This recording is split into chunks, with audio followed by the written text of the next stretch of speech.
Yeah, the match is heating up. Vishy, your thoughts before we dive into this match, this game. I wanted to just know what are you feeling?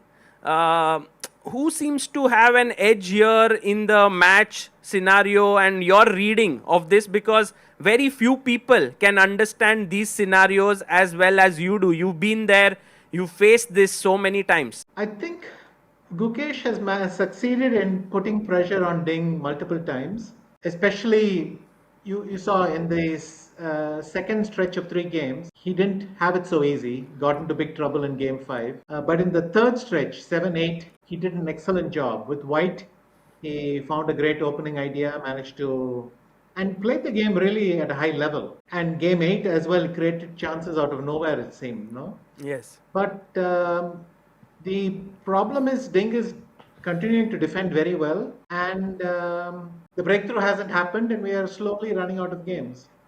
So, it's like one of these attacks where you're sacking a lot of pieces and you're going to give mate, and you realize you don't have many pieces left to do it with.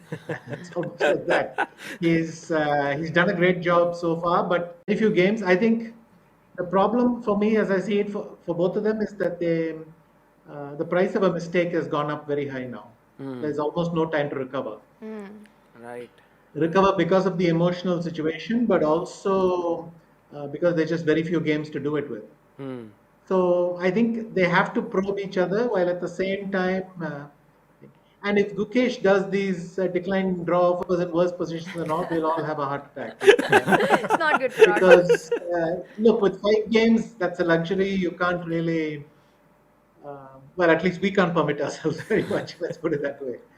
So it'll be very tense for us, but also very, very, yeah, what to say? It is very, very tightly poised.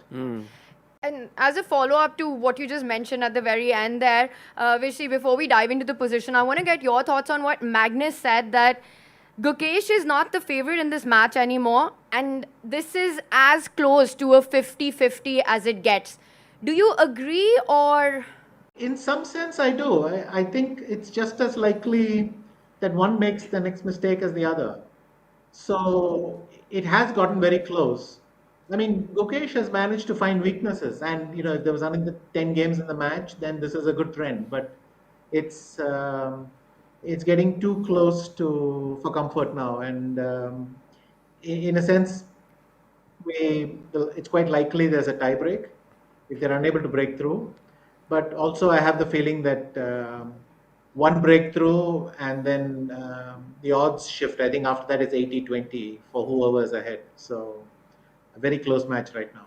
Do you think we'll have a breakthrough in the next 5 games? It's possible. I think that both of them, in a sense, have been successful at their strategy. Ding's strategy seems to have been to conserve a lot of his energy and to save his best for the correct moment. And Gukesh is playing extremely well. I mean, even more than Game 7, which after all is an opening concept.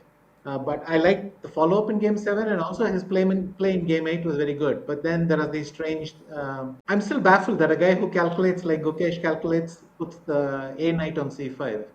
I mean, for me, I didn't even consider it.